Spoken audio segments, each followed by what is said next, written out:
Good morning students. जैसा कि आज का हमारा जो उपविषय रहेगा, भारत की खोज से जो दूसरा अध्याय है तलाश, और तलाश से जो हम भारत के अतीत की झांकी, इसके संदर्भ में हम पढ़ रहे थे। अभी इसमें से एक गद्यांश रहता है इस अंश से। तो भारत की अतीत की झांकी के संदर्भ में जानकारियां प्राप्त करने के उपरांत हम भारत की शक्ति और सीमा के संदर्भ में जानेंगे। ठीक है, तो भारत की जो खोज है, ये जो पूरक पाठ्य पुस्तक है आपके पाठ्यक्रम में, इसे निकाल लीजिएगा। पेन पेंसिल साथ में रखना। ये ऐसे आपको समझ नहीं आएगी, क्योंकि हर एक अंश की आपको क्या बतानी पड़ेगी, पहले समरी बतानी पड़ेगी, फिर उसके संदर्भ में पढ़ेंगे। ठीक है, तो शुरू करते हैं।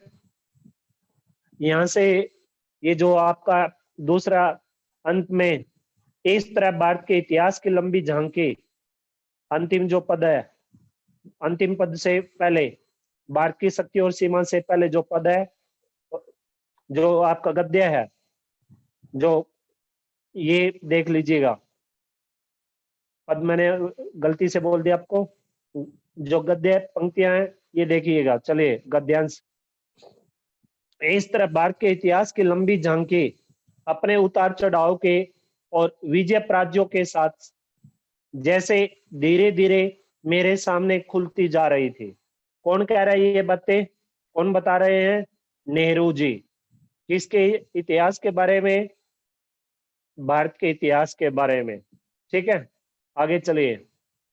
मुझे इतिहास के 5000 वर्षों से मुझे इतिहास के 5000 वर्षों से चली आ रही इस सांस्कृतिक परंपरा की निरंतरता, निरंतरता क्या होती है? लगातार, यानी कि अंग्रेजी में इसे कंटिन्यूटी बोलेंगे। ठीक है, निरंतरता में कुछ विलक्षणता प्रतीत होती है। विलक्षणता क्या होती है? विलक्षणता का मतलब होता है अनोखापन। विलक्षणता का मतलब क्या होता है? अनोखापन। अंग्रेजी में वंडरफुल बोलते हैं। वंडरफुल, अंग्रेजी में क्या बोलेंगे? वंडरफुल। ठीक है, प्रतीत होती है।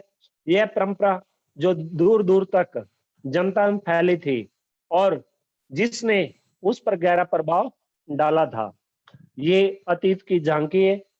समाप्त हो गया ये अंश। अब जो दूसरा अंश तलाश नामक अध्याय से जो दूसरा अंश शुरू होगा, वो है भारत की शक्ति और सीमा। अब ये भारत की शक्ति और सीमा, इसका सारांश एक बार जान लीजिएगा, क्योंकि ये जानना अति आवश्यक है। इसमें नेहरू जी ने किस संदर्भ में बातें कही हैं, अगर इसका सारांश, इसकी समरी हम एक बार पहले से जान लेंगे तो ये अध्याय हमें अच्छे से समझ आ जाएगा। ये अंश हमें अच्छे से समझ आ जाएगा। ठीक है, तो इसमें कुछ बातें हैं। जैसे सबसे पहले तो इस भारत की शक्ति और सीमा नामक जो दूसरा अंश शुरू होता है, इसमें भारत की शक्ति का खोना, कि भारत देश ने अपनी ताकत को कैसे खो दिया, ये बातें। दूसरी, इसमें भारत भारतीयों का जो भारतीयों की जो रुचि है, वो विशेष कार्यों में क्या होगी?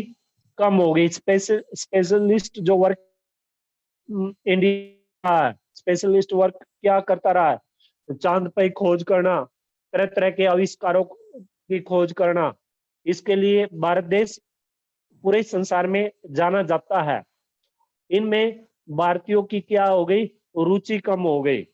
ठीक है, फिर भाषा का जटिल स्वरूप धारण कर लेना, फिर रूढ़िवादिता, रूढ़िवादिता ने अपने जो पैर है वो भारत देश में फैला लिए हैं।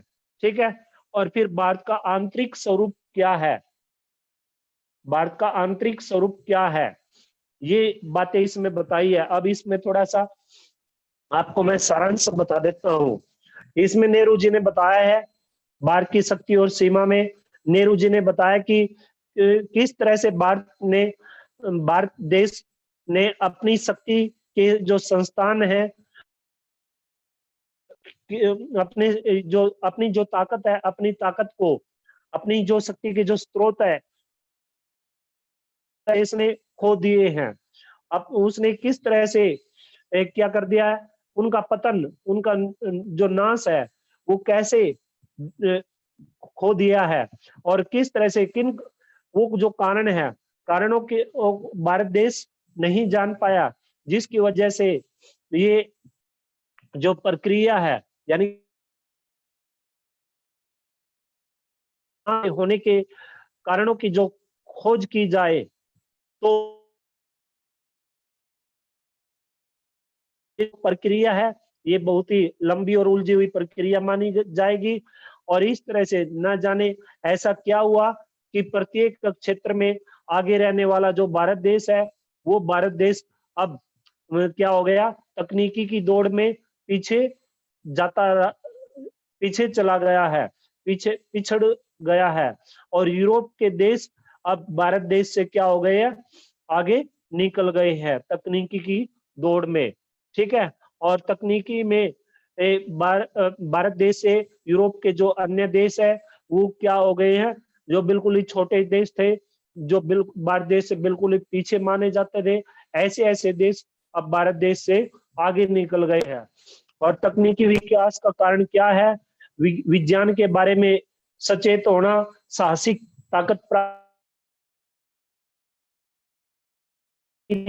से यूरोप के देशों का जो सैन्य बल है, भारत देश के भारत देश से का जो सैन्य बल है, उस सैन्य बल से क्या हो गया है, कई गुना ताकतवर बन गया है, कई गुना उसका सैन्य बल यूरोप के देशों के अंदर वो भी काफी मजबूत हो चुका है। और इस तरह से सारे पूरे के पूरे इस यही दशा हो चुकी है। ऐसा नेहरू जी इस भारत की शक्ति और सीमा में बता रहे हैं।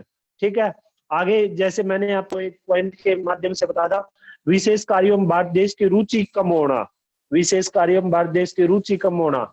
अब इस पर अगर विचार किया जाए तो ऐसा क्यों क्यों हुआ, तो ये बात कहनी बिल्कुल ही, क्योंकि भारत के पास मानसिक एक्टिविटी, मानसिक सजगता और तकनीकी कौशलों की कमी नहीं रही है, लेकिन बाद की सदियों में इसमें बहुत कुछ गिरावट आ गई है, जिससे नवीन खोजों की लालसा व परिश्रम करने की जो कमी है वो निरंतर हम देख रहे हैं, निरंतर घटती जा रही है भारत देश में। ठीक है, और इस तरह से नए नए जो आविष्कार करने वाला जो भारत देश है, जो दूसरों का अनुकरण कभी नहीं करता था, बल्कि भारत देश का अनुकरण किया करते थे। अनुकरण का मतलब क्या होता है, अनुकरण का मतलब होता है नकल करना, किसी के पद चिन्हों पे चलना। ठीक है, उसे अनुकरण बोलते हैं। तो इस तरह से प्रकृति और ब्रह्मांड के रहस्य को जानने वाला भारत अपने इस क्षेत्र में क्या हो चुका है, कमजोर पड़ देश क्या करना, भारत देश ने ये नए नए आविष्कारों की जो, उसमें तो भारत देश क्या हो गया, कमजोर हो गया, और बल्कि दूसरे अन्य क्षेत्रों में भारत देश आगे बढ़ने लगा। दूसरे अन्य क्षेत्रों में जैसे साहित्य रचना में भारत देश अधिक रुचि लेने लगा, और इस तरह से सुंदर इमारतों का निर्माण करने वाला भारत में पश्चिमी देशों के प्रभाव के कारण पचिकारी वाली है, यानी कि जो दूसरे देशों में, कहने का तात्पर्य ये है, जो दूसरे देशों में जो तरह तरह के डिजाइन, बिल्डिंगों के, मकानों के अलग अलग चित्रकारी होती है, अब भारत देश दूसरे देशों की, भारत देश ने दूसरे देशों की, पाश्चात्य देशों की क्या करनी शुरू कर दी है, नकल करनी शुरू कर दी है। ठीक है, ये बातें इसमें बताई गई हैं। और इस तरह से काव्य व साहित्य का जो क्षेत्र है, देश धीरे धीरे क्या हो गया, ऊपर उठता जा रहा है, और अन्य जो नए नए आविष्कार हैं, जो आविष्कार की जननी कहा जाता था भारत देश को, उसमें भारत देश निरंतर क्या होता जा रहा है, निरंतर नीचे जाता, निरंतर घटता जा रहा है, निरंतर उसमें रुचि कम ले रहा है। ठीक है, और आगे जैसे रूढ़िवादिता की बात आई थी, रूढ़िवादिता की, अब रूढ़िवादिता से संबंधित अगर बातें करें तो इसमें क्या है, धीरे धीरे भारत देश में अंधविश्वासों में और ये जो संकीर्ण जो रूढ़िवादिता है, इसमें भारत देश के क्या हो गया, फंस चुका है पूरी तरह से। ठीक है, अंधविश्वास में ज्यादा विश्वास करने शुरू कर दिया भारत के लोगों ने। ठीक है, और इस तरह से जो मूर्ति पूजा है, मूर्ति पूजा का प्रभाव भारत देश में कुछ ज्यादा ही प्रचलित हो गया है। भारत देश में मूर्ति पूजा का प्रभाव ज्यादा बढ़ गया है। ये पूरी की पूरी क्या करती है, का पूरा जो दृष्टिकोण है ये नेहरू जी के समक्ष आया है निकलकर। ये भारत की जो शक्ति और जो सीमा है वो निरंतर क्या हो गई है, कम होती जा रही है। बल्कि पूरे के पूरे विश्व में जो भारत देश अपनी ताकत के लिए जाना जाता था, अपने आविष्कारों के लिए जाना जाता था, अपनी तकनीकी विकास के कारण जाना जाता था, वो भारत देश अपनी जो भारत देश पूरे विश्व में अपनी इसके संस्कृति और सभ्यता के कारण जाना जाता था, वो उस संस्कृति और उस सभ्यता को भी भारत देश ने क्या कर दिया है, निरंतर कमजोर बना दिया है। और इस बात को भी झुठलाया नहीं जा सकता कि इतना कुछ होने पर भी भारत की मजबूती, दृढ़ता और अटलता को कोई हिला नहीं सका, आज तक भी नहीं हिला सका। और भारत की आगे बढ़ने की जो निरंतरता सदैव बनी रहनी चाहिए, और समय समय पर पुनर्जागरण के कार्य भी भारत देश में चलते रहने चाहिए। और वास्तव में प्राचीन भारत का जो ढांचा तो पुराने रूप में रहा है, लेकिन अंदर की गतिविधियां भी बदलती रहनी चाहिए। भले ही नए लक्ष्य नई भले ही हम नए नए लक्ष्य की ओर आगे बढ़ रहे हैं, लेकिन जो हमारी प्राचीन सभ्यता है उसे भी हमें समाप्त नहीं कर लेना चाहिए, बल्कि नए नए विचारों को भी हमें क्या करना चाहिए, आत्मसात करने की अपने अंदर सामर्थ्यता दिखानी चाहिए। ये बातें नेहरू जी ने इस अध्याय के इस अंश में भारत की शक्ति और सीमा नामक जो दूसरा अंश हम करेंगे इसमें बताई है। ये इसका सारांश है, इस अंश का, इस बात का, इस हिस्से का ये सारांश है, भारत की शक्ति और सीमा नामक अंश का। ठीक है भाई, अब आगे शुरू करते हैं। चलिए, भारत की शक्ति और सीमा।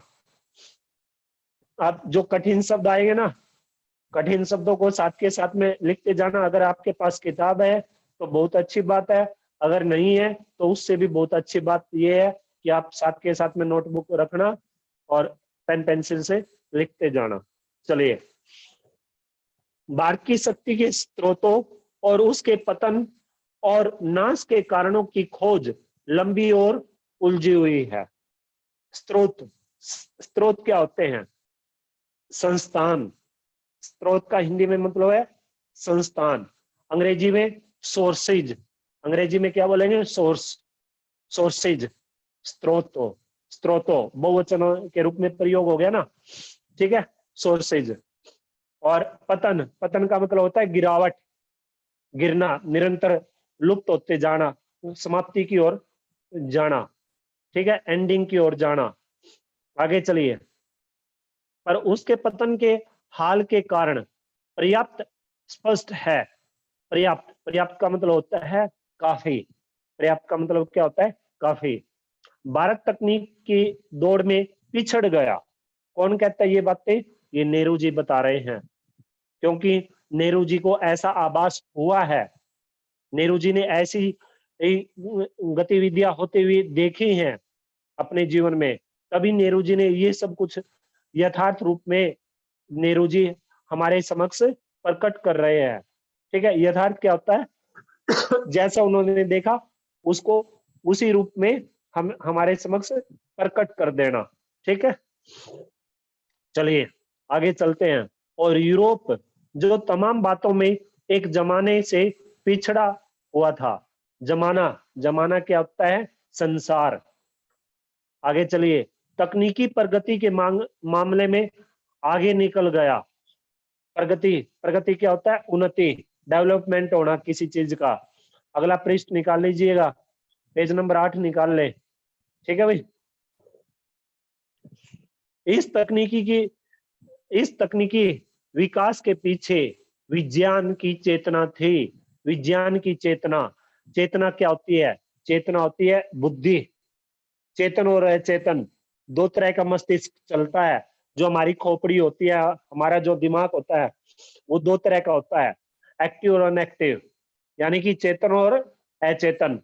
चेतन का दो हिस्से होते हैं दिमाग के, साइंस में भी आप पढ़ कर आए हो।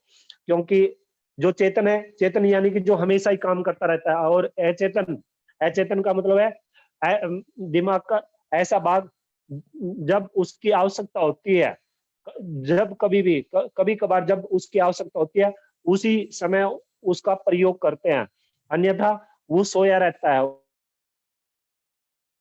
सोया रहता है, जब उसकी बहुत आवश्यकता होगी तभी हम उसे जगाते हैं उस। ठीक है, तो चेतन का मतलब हो गया, चेतना का मतलब क्या हो गया? बुद्धि। आगे चलिए। तथा हौसलामंद जीवनी शक्ति और मानसिकता थी। मानसिकता क्या होती है?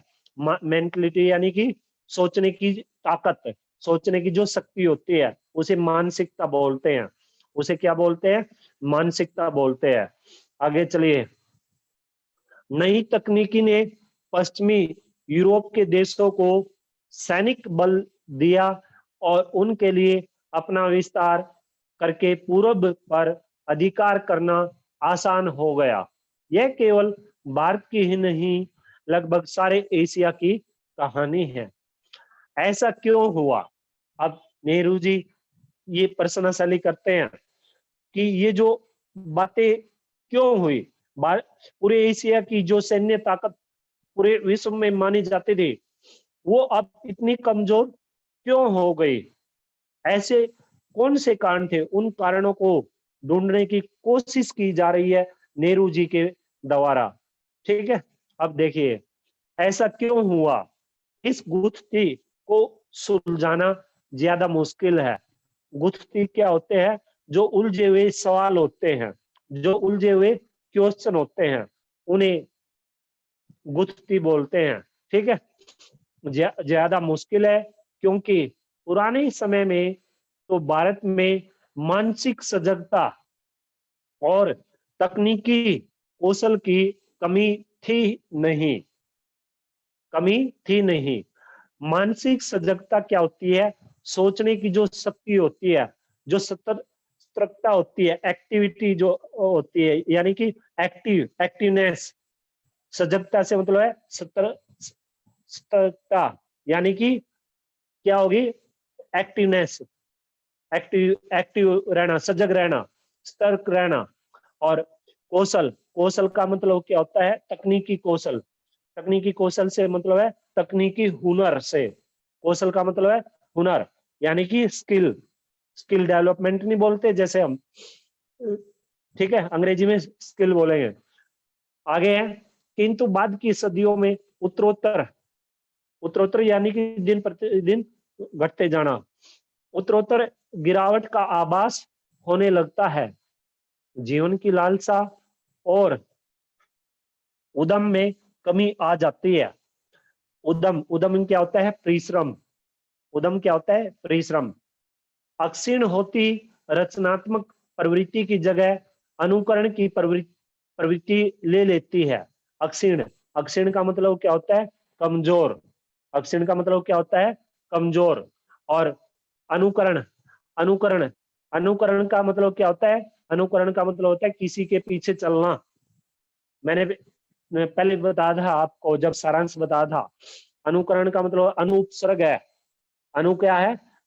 अनु उपसर्ग है, इसमें अनु उपसर्ग है। और अनु का मतलब होता है पीछा करना। करण का मतलब होता है, कर शब्द से बनता है, करण का मतलब है करना। ठीक है, यानी कि जो किसी के पीछे चलकर किसी बात को स्वीकार करता है, यानी कि किसी के पद चिन्हों पे चलना। और टोटल, टोटल इसका अगर सारांश निकाले इस शब्द का तो क्या बन जाएगा? नकल करना, किसी की नकल करना। ठीक है, नकल करने से मतलब क्या हुआ? जैसे हम मान लीजिए हेयर स्टाइल है, या फिर कुछ कोई आविष्कार करता है कोई अन्य देश, और भारत देश भी या कोई दूसरा देश उसका सेम नकल करता है, सेम उस ऐसा ही डिजाइन बना देता है किसी भी चीज का। ठीक है, उसको बोलते हैं अनुकरण। उसे क्या बोलते हैं? अनुकरण। ठीक है, चलिए आगे चलते हैं। जहां कामयाबी के साथ विद्रोही विचार पद्धति पद्धति ने प्रकृति और ब्रह्मांड के रहस्यों को भेदने का प्रयास किया था। प्रयास क्या होता है? कोशिश करना। वहां शब्दाडंबर से लैस भाष्यकार उसकी जगह लेता दिखाई देने लगता है। शब्दाडंबर, शब्दाडंबर क्या होता है? शब्दों का आवरण, शब्दों का आना। शब्दाडंबर क्या होता है? शब्दों का आना। और लैस, लैस का मतलब क्या होता है? सुसज्जित होना, सुंदर बनाना। लैस का मतलब क्या होता है? सुंदर बनाना। यानी कि अपनी शब्दावली को, सब जो शब्द आए हैं, जो शब्द लिए गए हैं, उनको सुंदर बनाना। ठीक है, और भाष्यकार, भाष्यकार क्या होता है? भाष्यकार का मतलब होता है भाषा पर जो अधिकार रखने वाला होता है, उसे भाष्यकार बोलते हैं। जिस जिस भी व्यक्ति का, जिस भी साहित्यकार का, जिस भी भाषा पर अधिकार होता है, अधिकार होता है। मान लीजिए आप हो या मैं हो, मान लीजिए मेरा हिंदी पे अधिकार है, पूर्णतः अधिकार है, या आपका संस्कृत पे पूर्णतः अधिकार है। ठीक है, कुछ भी पूछ लीजिएगा संस्कृत में या हिंदी में, कुछ भी पूछ लीजिएगा, या फिर अंग्रेजी पे आपकी पूरी की पूरी कमांड है, वो कमांड होना। ठीक है, उस लैंग्वेज पे कमांड होना, उस पे पूरी की पूरी पकड़ होना मजबूती के साथ, उसे क्या बोलते हैं? उसे बोलते हैं भाष्यकार। उसे क्या बोलते हैं? भाष्यकार बोलते हैं। ठीक है भाई, आगे चलिएगा।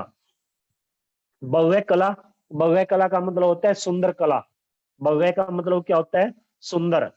भव्य कला और मूर्ति निर्माण का स्थान जटिल पचिकारी वाली सावधानी से की गई नक्काशी लेने लगी। अब ये बात क्यों कही है, ऐसी बात क्यों कही है नेहरू जी ने कि सुंदर कला और मूर्ति निर्माण की जगह किसने ले ली है? पच्चीकारी ने और नक्काशी ने। अब देखिए, पच्चीकारी का मतलब क्या होता है? बड़ा गहरा अर्थ छिपा हुआ है इसमें। ठीक है, अंग्रेजी में भी बताऊंगा, हिंदी में भी बताऊंगा। ठीक है, पच्चीकारी क्या होती है?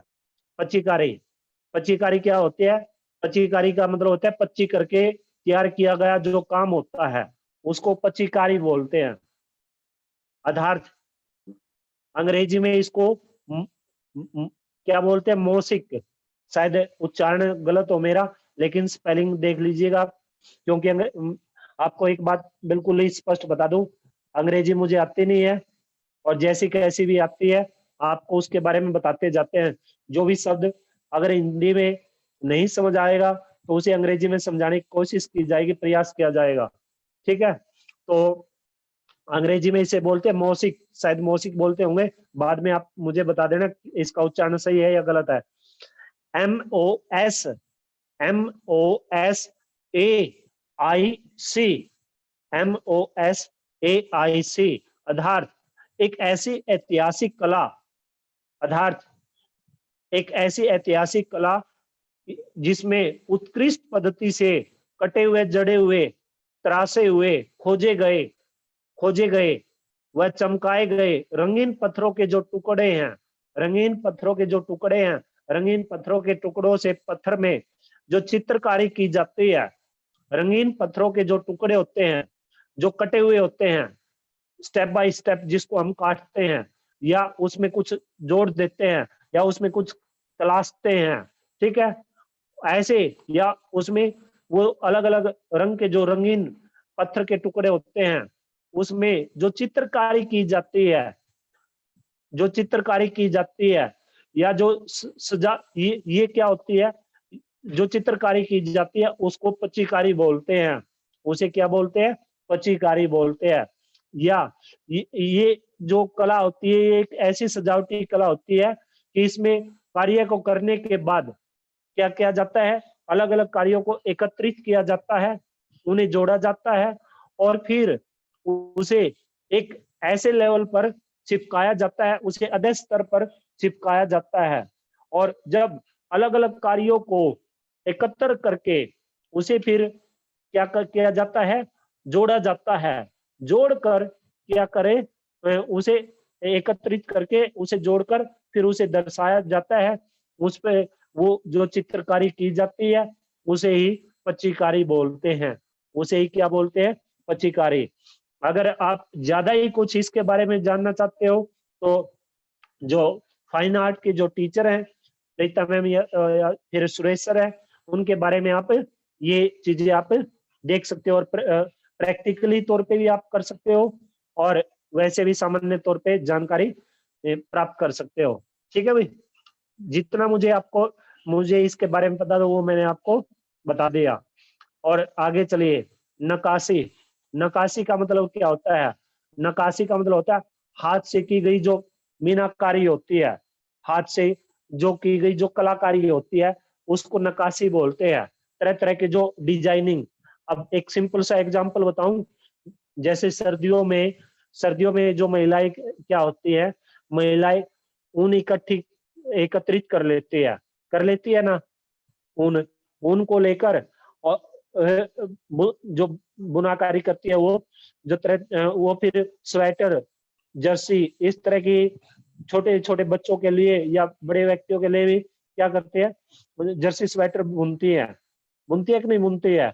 और उसमें क्या करती है?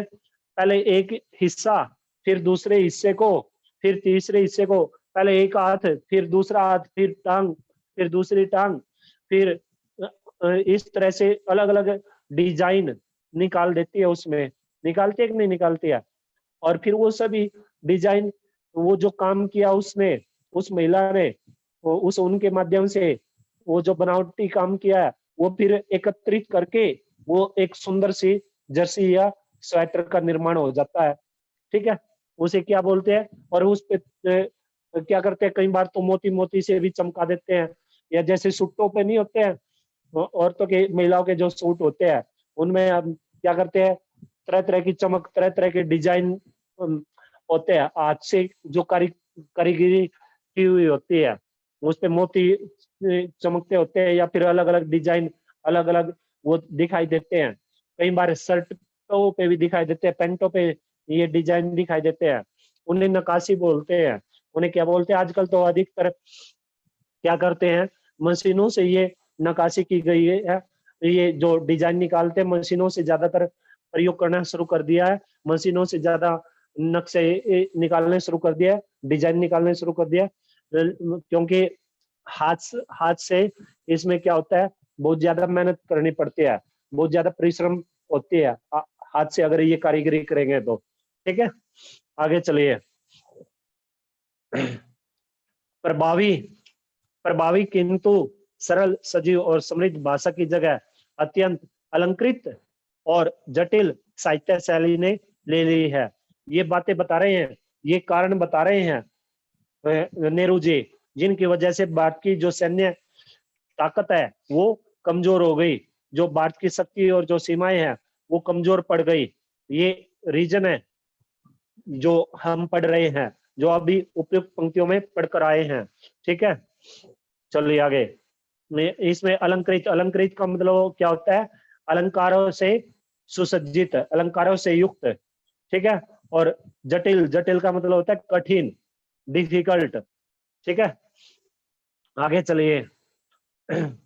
साहसिक कार्यों की लालसा और छलकती हुई जिंदगी, जिसके कारण सुदूर देशों में, सुदूर का क्या मतलब बताया था? दूर के, सुदूर देशों में भारतीय संस्कृति का प्रसार संभव हो सका था।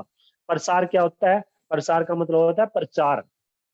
ठीक है, अक्षीण हो चली और उसके स्थान पर महासागरों को पार करने पर रोक लगाने वाली संकीर्ण रूढ़िवादिता ने जन्म ले लिया।